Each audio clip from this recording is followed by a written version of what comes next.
Yeah, that's right. I see the chat. I see y'all rocking. I see y'all coming. Hit that like button as you enter the building. You know what I'm saying? Hit that like button. Show your love. Show your support. You know what I'm saying? This that dope soul. This that new thing. Nobody don't know about it. Salute, Knick family.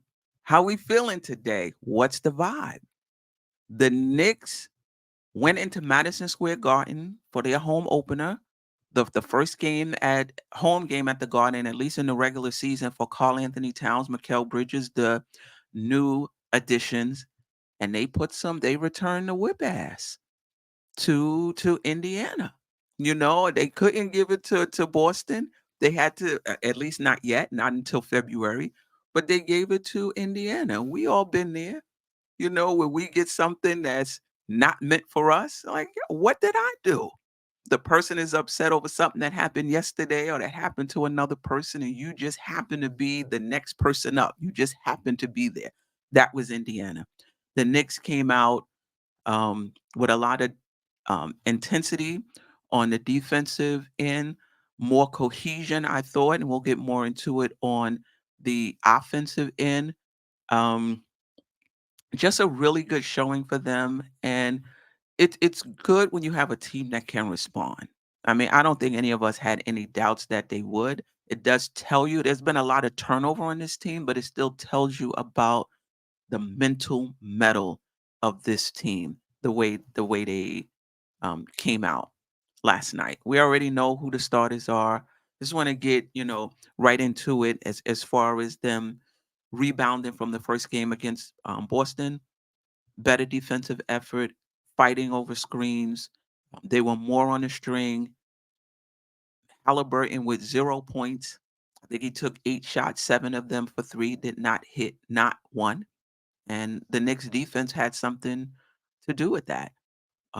They gave up 29 3 pointers. Boston tied a record for 3 pointers in the first game. Indiana was 3 for 10 in the second game. Right? They were 10% from the 3 point line. And a lot of times you'll watch the games and a team will shoot poorly and you'll say, yeah, they shot poorly, but they had a lot of open shots they just missed. That wasn't the case last night.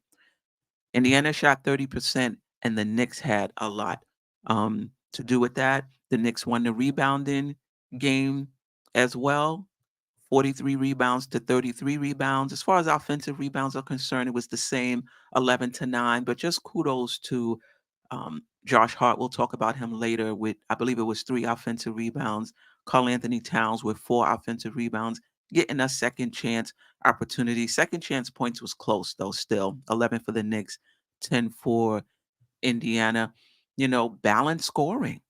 Balanced scoring for the Knicks. OG with 14, Hart with 20, Bridges and Towns with 21, Brunson in 20 with 26 points. Very good ball movement, very good player movement.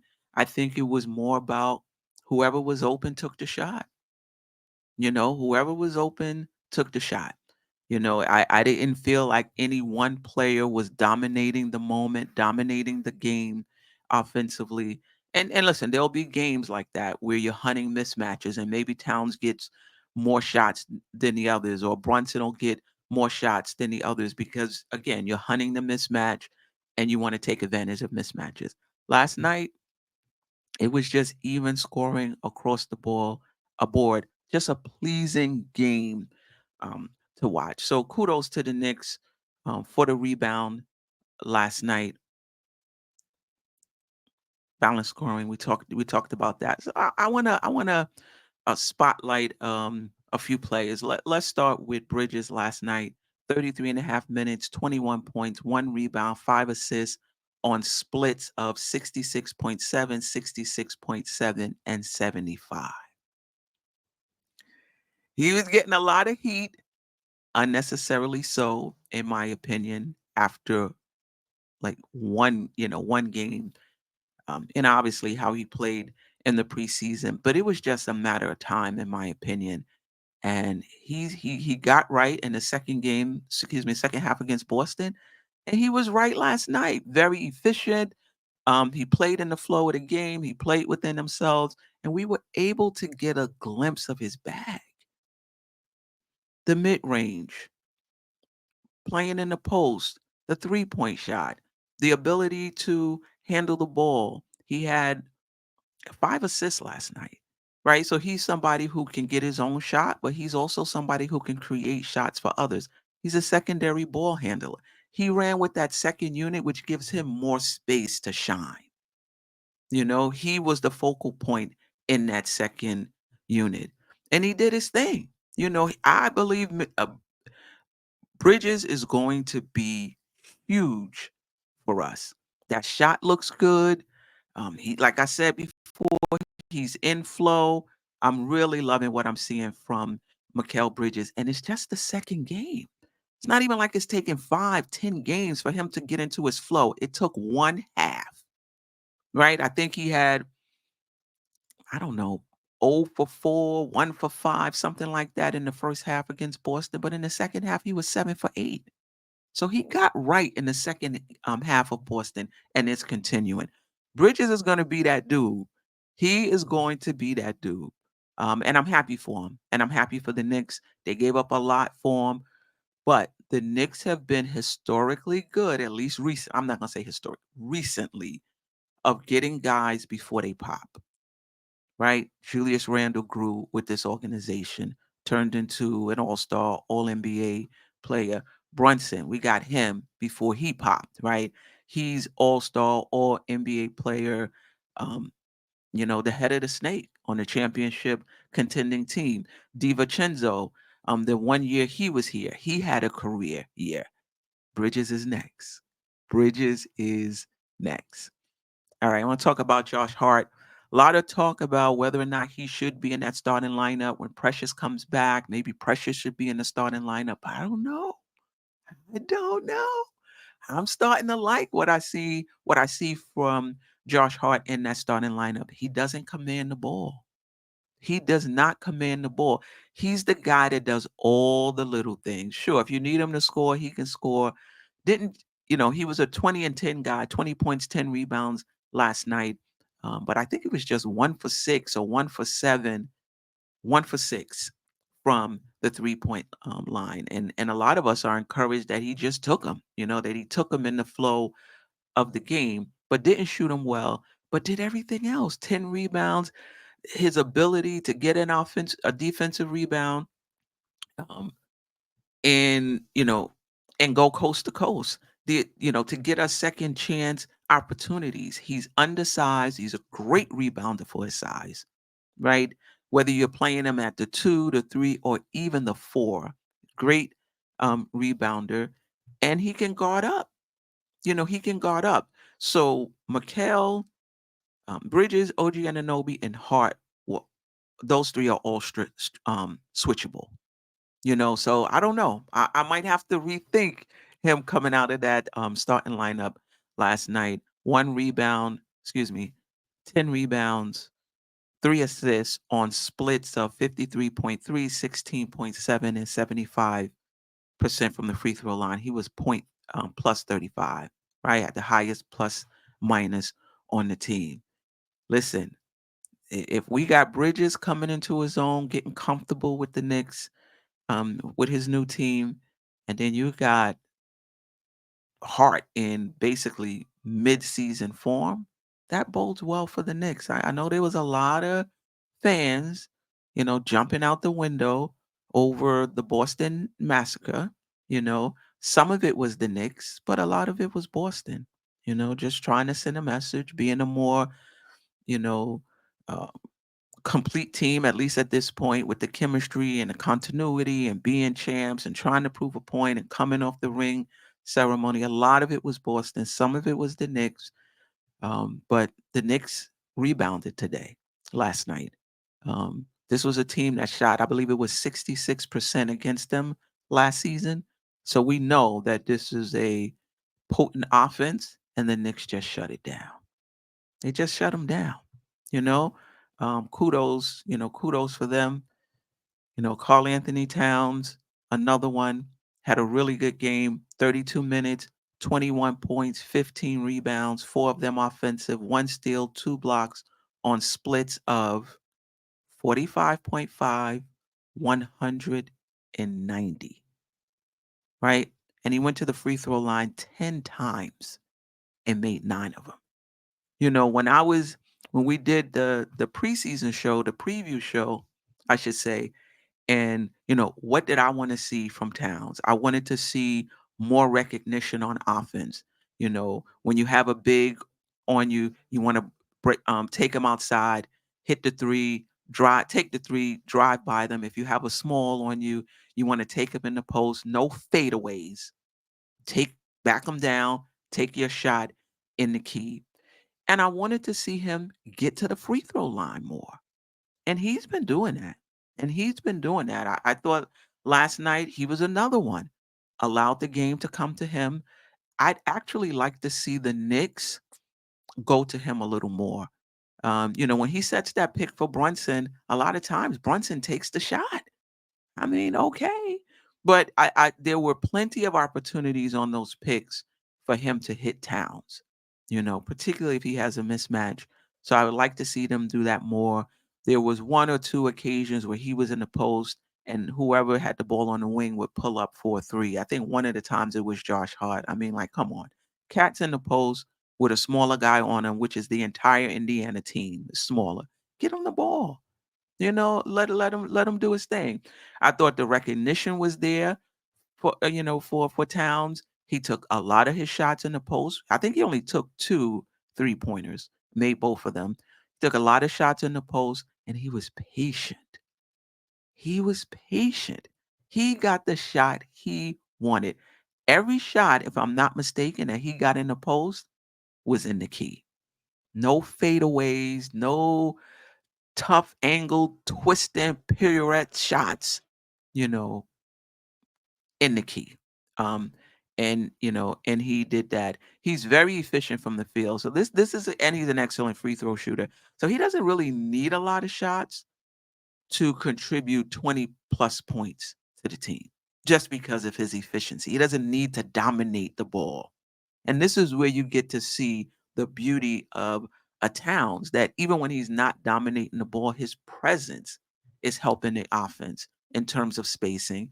When he does get the ball and get his shots, he's efficient. He doesn't have to dominate the ball, like I said, to get 20 plus points. He's doing an excellent job with defensive rebounding, right? I think defensively, individual defense, team defense, he was better in this game against the Pacers than he was against Boston, but there's still room for him to grow defensively. But let's not forget, defensive rebounding, ending the possession of the offensive team, that's part of defense. And he had 11 defensive rebounds. And as I mentioned earlier, 4 offensive rebounds gave us 4, second chance um, opportunities. So I love what I'm seeing from Cat, and he's only going to get better. He's still rounding into shape, and I think the best is yet to come. All right. Let's talk about this 8-man rotation. Tom Thibodeau elected to go with 8. I know the fan base during the game, probably this morning in hindsight, a lot of you may be a bit upset about that. In the preseason, we were talking about how deep this team was, and Thibodeau should go 10. But newsflash, this team is not that deep anymore, right? We lost 2 rotation players because I believe reports are Shamit would have made the team, and if the preseason minutes were any indication, would have been in the rotation. He was waived. Precious goes down, and this is happening like a few games before the start of the season. So the Knicks are not very deep right now. He elected to go with a 10-man rotation. Let me know in the comments how you feel about that. But other than Hart, who played 37 minutes, nobody else played over 34 minutes. Right. So it's important. I know it's like, oh, the more minutes they log, there's going to be some overuse injuries or there's more chance for injuries. Nobody other than Hart played 37 minutes. Nobody else played over 34 minutes.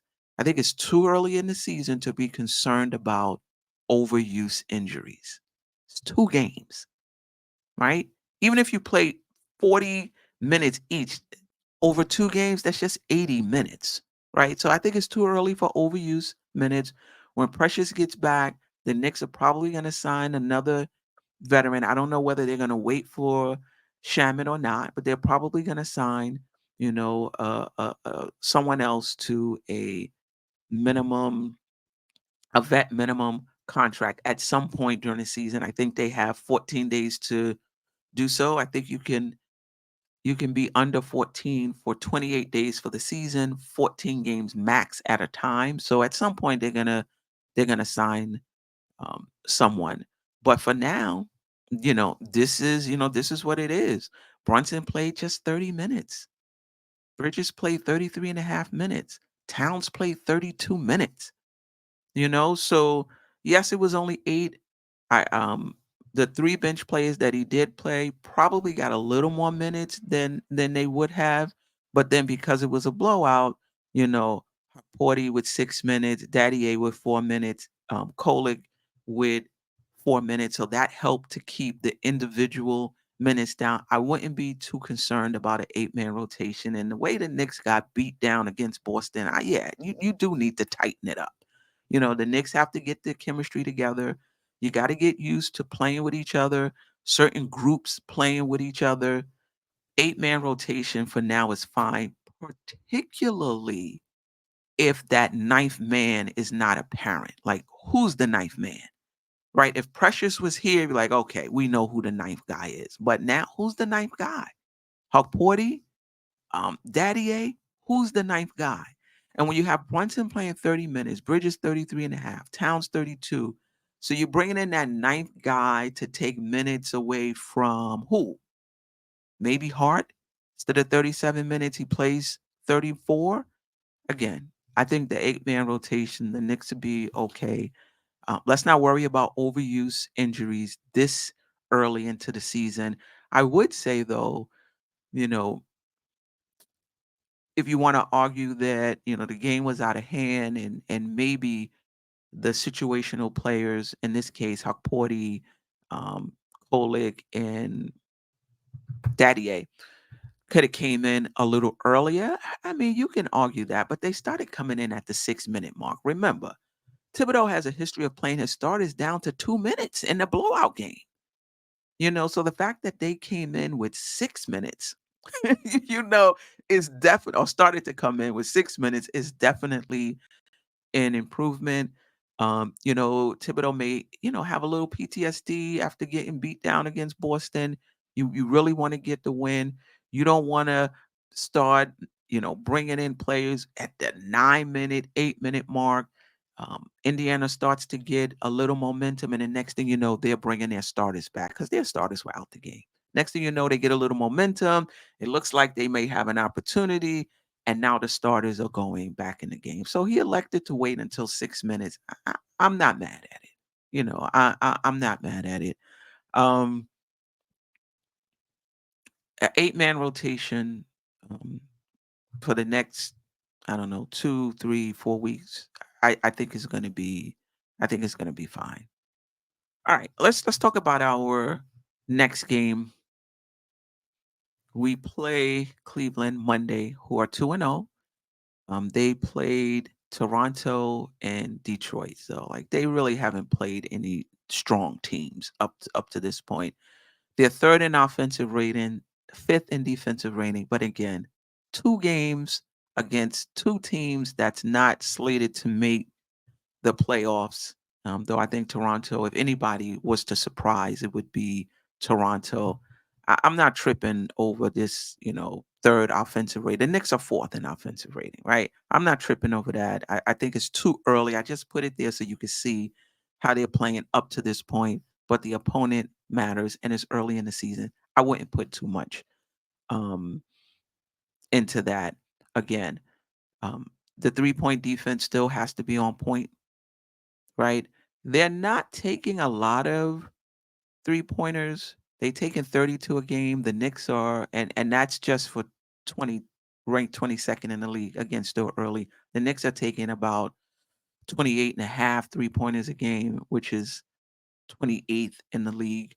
But as far as percentage is concerned, they're shooting 42.2% over their first 2 games from the 3-point line. right? So they may not be taking a lot. I think Boston is leading the league with 53.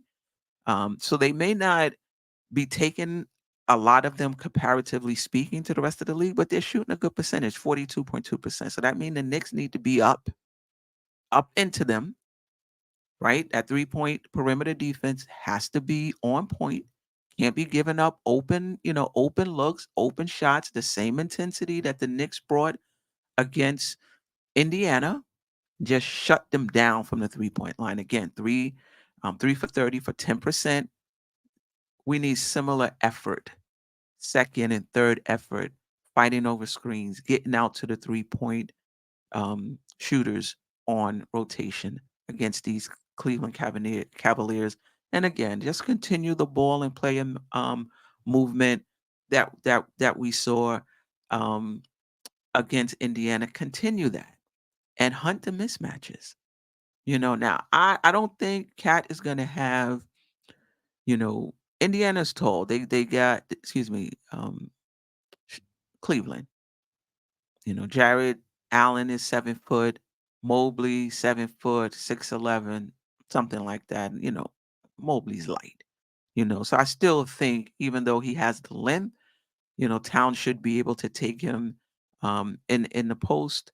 But if Jared Allen is playing him, yeah, you draw Jared Allen right out to the 3-point line. I doubt if Jared Allen be playing him, but if so, you drag him right out to the 3-point line.